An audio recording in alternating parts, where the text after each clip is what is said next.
Sa pagdinig ng Senate Blue Ribbon Committee, mariing hinarap ni Senador Raffy Tulfo ang mga alegasyon ng grupong tinaguriang 18 kargador na umano'y may kaugnayan sa paghahatid ng mga malita na may lamang pera. Isa-isang kinwestiyon ni Tulfo ang mga pahayag ng mga testigo at inilahad ang mga nakalap na dokumento at sinumpa ang salaysay upang suriin ang katotohanan ng mga paratang.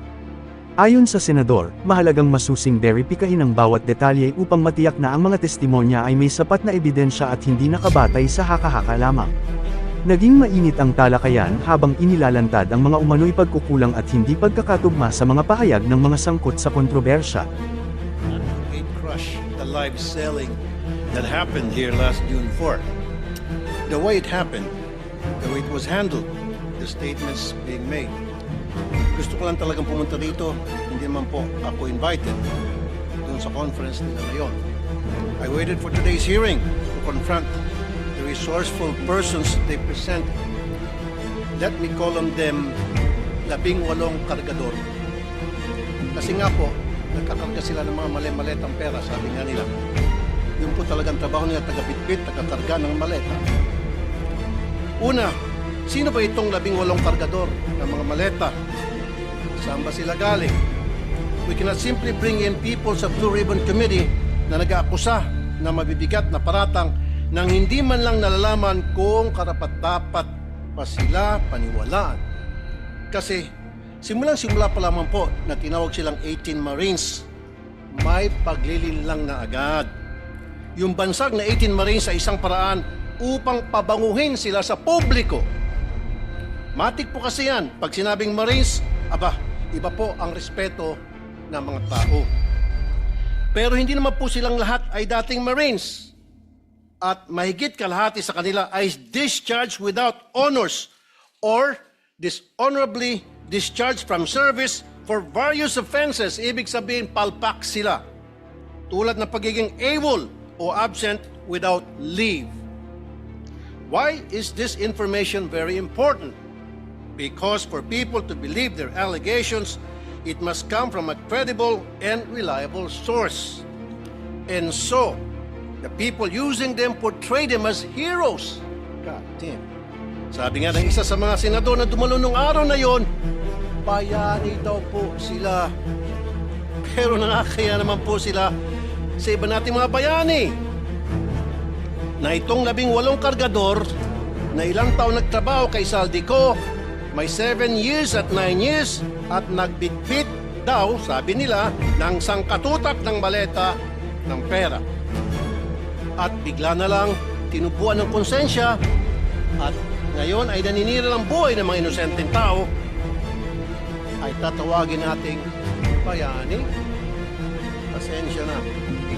Hindi ako papayag na matabi ang mga sinungaling nito kina Jose Rizal, Andres Bonifacio at mga dakilang nating OFWs. At dito papasok ang pangulang kong punto. Hindi lang po ang kredibilidad ng 18 kargador ang kaduda-duda. Ang mismong testimonya nila ay nakakapagtaka. Lumabas na po ang ilan sa mga ito sa balita, pero pasadaan lang po natin. Let me show some video clips of the hearing. Video 1. Si Father Flavi ay hinatiran ko ng pera doon sa Mindanao Ab. Isang sobre yun, sir. Anong lugar po yun? Sa Mindanao Ab, sa mismong simbahan niya, sir. Sa may gilid ng kalsada.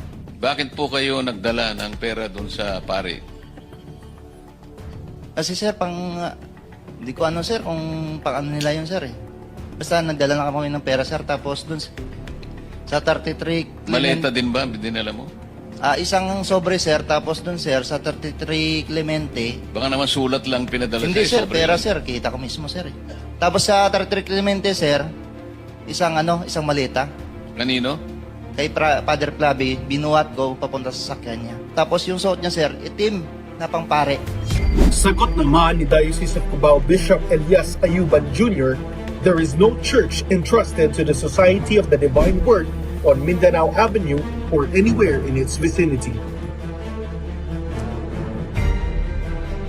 Pangalawa, iPhone time travel. 2024 pa lang, wala pang iPhone 16e noong 2024.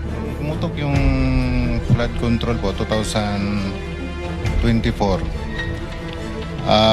Nakapagsalita na po dito si Master Sergeant Orly Gutisa. Ngayon, maraming nagliligaw sa amin. Ano po? Nililigawan po kami na hindi na po kami magsalita. Yung lahat ng cellphone po namin, ibibigay po sa kanila. Sa anong dahilan? Papalitan po ng mga bago po, iPhone po. Ano bang klase yung mga cellphone nyo? Nokia? iPhone 16. So papalitan nila ng mas maganda. Yes, Your Honor. Alam ninyo yung dahilan kung ba't nila gagawin yon? Kasi nandun yung mga picture namin, Your Anong klase ng cellphone para ma-record? iPhone 16e, 128 GB.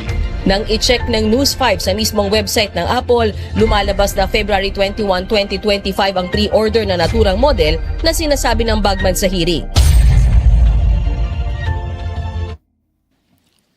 Pangatlo, pinili na impormasyon. Ano ang nangyari sa pagpapalabas ng katotohanan? Kung pinipili lang nila kung sino ang ilalabas. Malinaw ang detalye nila sa una nilang affidavit tungkol sa mga maletang dinala sa ilan naming kasamaan dito na may address pa. Pero bakit parang mirakulo na naglaho ang naratibo tungkol dito? Sa original affidavit nung mga dating sundalo, nandun din si Senator Loren daw at saka yung magkapatid na Villars. Ngayon ko lang nakita yung affidavit. I have not read, etc.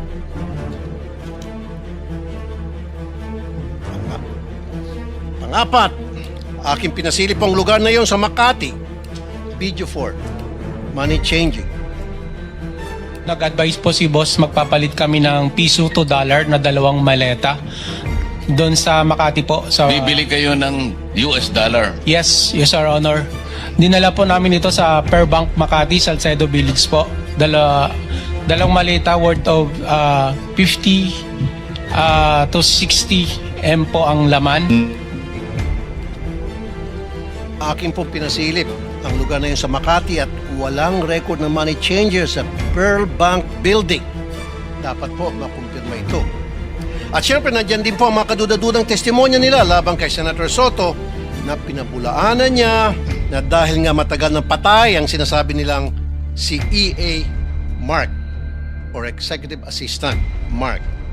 At ang pangbawi nila ng aligasyon tungkol kay Representative Laila De Lima na noong mga panahon na yun ay hindi pa kongresista at nakakulong pa.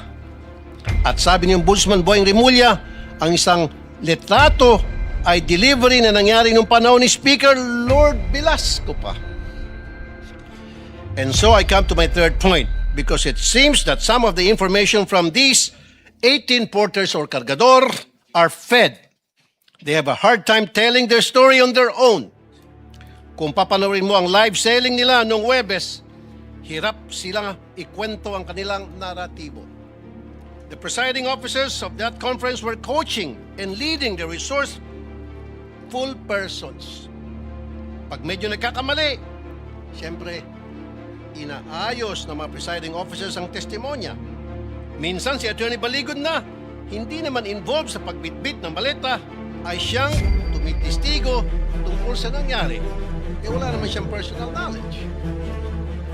Ika-4 na punto, nais ko pong humingi ng dispensa sa ating mga Senate media. Bilang broadcaster at kasapi ng media, masakit po tuwing nababansagan ng ilan sa atin na bayaran kasi nasisira po ang propesyon natin. Pero itong pagsisigawan na bayaran ng karamihan sa atin, dito sa lugar na tinawag nyo ng tahanan at buong puso nyo, pinoprotektahan sa pamagitan ng makatotohanan at pagpapahayag, ay tatawagin kayong bayaran. Hindi po tama yun. This institution, time and time again, owes you its dignity because you keep the senators on their toes and make sure we stay true to the Filipino people. At kay Senator Cayetano, huwag po tayo masyadong demanding. Ano po? Ito magreklamo na wala ka sa front page. Limited pong front page space ng mga dyaryo. Kaya pili lang po talaga ang nalalagay dyan. Pero hindi ibig sabihin hindi na sila patas. Dahil kung titingnan mo naman online, all these news outlets reported his statement. It is in their online platform, kung saan libo-libo ang nagbabasa. The front page is reserved for the biggest and latest news. Yun bang bagong kaganapan? Yun po kasing pagkapit sa kapangyarihan at hindi pagtanggap sa pagkatalo nyo, lumang balita na po. But nevertheless, it was reported upon. I-google nyo po yun. And my fifth point, we have to look into the allegation na nabayaran ng 5 milyon ang 18 kargador. I'm not saying it's true. Iharap po ng NBI itong witness nila na nagsabi noon. Pero ang masasabi ko lang, ginamit lang kayo ng mga malalaking tao para sa mga personal nilang interest sa politika. Kulang yung 5 milyon. Kunwari, inanalayan nila kayo. Pero pagharapin nyo na itong sangkatutak na kaso na isasampa sa inyo, itong mga siniraan ninyo, tingnan nyo, unti-unti kayong iwan yan. Ngayon pa lang, nainig mo na sila na nagugas kamay sa mga paratang nyo. Dumidistansya sila sa inyo dapat. Kaya sa ating mga kababayan, mag-ingat po tayo sa paniwalaan. Paniwalaan. Remember, the devil can cite the scripture for his purpose. No more, no less. When Jesus went into the wilderness to pray, the devil tried to tempt him 3 times. But as he was failing to tempt Jesus, and as he was getting desperate, what did the devil do? He quoted the scriptures from the book of Psalms. Huwag po tayo magpapadala sa mga mabubulaklak na mga pananalita dahil lang siya ay nagbabasa ng Biblia. Huwag po tayo basta maniniwala dahil binansagang bayani o Marines ang 18 na kargador. Buksan po natin ang ating mga mata, tenga at utak. Huwag po tayo magpapadala sa mga live selling nila. Tingnan niyo po kung sino ang nagbebenta.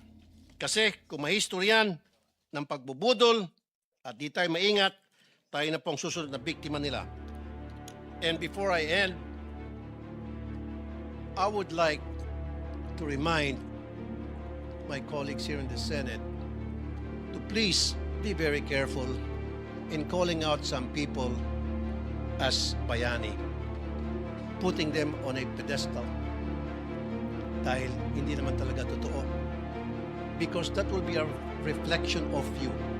Tatawagin mo ang mga taong umami naman na nag-deliver ng mga kickback kung sino-sino konsuplato. So therefore, matatawag siya ng sindikato. So kung tatawagin mong bayani ang isang sindikato, sindikato ka rin. As simple as that. Maraming salamat. Mr. Chair. Maraming salamat, Senator Rafi. We now go to Senator JB. If you have any opening statement. Mr. Chair, I'll just go straight to the question paper so that we can start the voting. Thank you, Senator JB. Okay, now we go to Senator Tito Soto.